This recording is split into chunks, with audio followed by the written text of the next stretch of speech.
biro in the other, her large dogs at her feet, and a half-eaten box of chocolate truffles on the table in front of her, doing the crossword.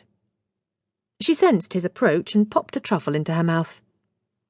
"I thought it wouldn't be long before you trotted down to reproach me," she said, putting the newspaper aside with a sigh. Robert descended the stone steps onto the terrace. "Help yourself to a glass of wine," suggested his father from the ladder. "It's that Chilean Sauvignon Blanc you gave me to try. I think it's rather good. Has a fruity taste." "Listen, Mum. Why can't you have him?" Robert poured himself a glass and sat on the bench opposite his mother. "You are his grandmother."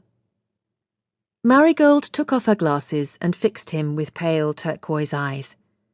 At 73, those eyes still had the power to mesmerize, even though her body, which had expanded over the years like a sponge in water, retained none of its once infamous allure.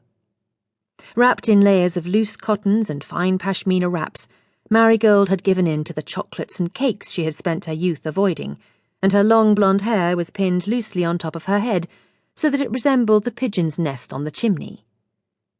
"Because I'm very busy," she said briskly, lifting her chin. Robert stared at her, the least busy woman in the south of England, and pulled a bewildered face. "Busy? Doing what?" "I'm afraid I simply can't entertain an 8-year-old boy for 5 days. I have people coming, and Mrs. Cleves will be on holiday, so I'll have to cook, which you know I loathe. I'm going up to London midweek. Freddie and Ginny have asked us to the opera, and I decided to learn bridge, so I'm joining a club in Alresford. You see, no time to look after a small boy." She averted her eyes and took a sip of wine, which immediately made her look shifty. Robert knew his mother had deliberately arranged things to avoid having his sister's child for a week, but he couldn't work out why. It was very out of character for her to be selfish. When Jack had been alive, he and Celeste had resorted to inventing things in order to keep her away, and she had jumped at any opportunity to have him to herself. "There must be somebody else she can leave him with," he suggested in desperation, picturing Celeste sobbing on her bed at the prospect of having a child in the house again when her emotions were still so raw. "Please, Mum, Celeste is beside herself." Marigold's blue eyes softened with compassion.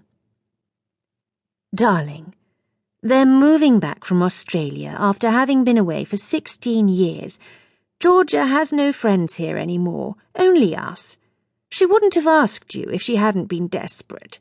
You're her last resort. It's only 5 days. I think you'll manage." "It's not me I'm worried about. I have no problem with looking after my nephew. I'm thinking about Celeste." "Georgia says he's a very easy child. He just entertains himself. He won't need much looking after. He's very independent. That's what happens when you have older sisters. You were always independent, too." "God," he groaned. "I promised Celeste I'd sort it out." Marigold popped another chocolate into her mouth and patted one of the Alsatians, which was now sitting up and demanding attention. She shrugged. "Tant pis, darling. Such is life. You might find it turns out to be a blessing." Robert drained his glass, then made his way back to the cottage with Tarquin, leaving the warmth of his parents' garden for the chill of his own. When he was growing up, the cottage had been inhabited by the farm manager, but as soon as Celeste had got pregnant, his father had handed it over to him. The manager had been an expert rose grower, and when Celeste had moved in, she had lovingly tended them. But since Jack had died, she hadn't touched them, so that now few buds flowered, and all one could see was a tangle of thorny tentacles falling away from the twine that once held them against the walls.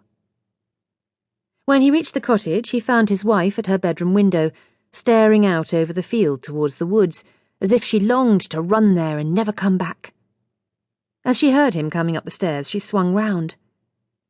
"So, what did she say?"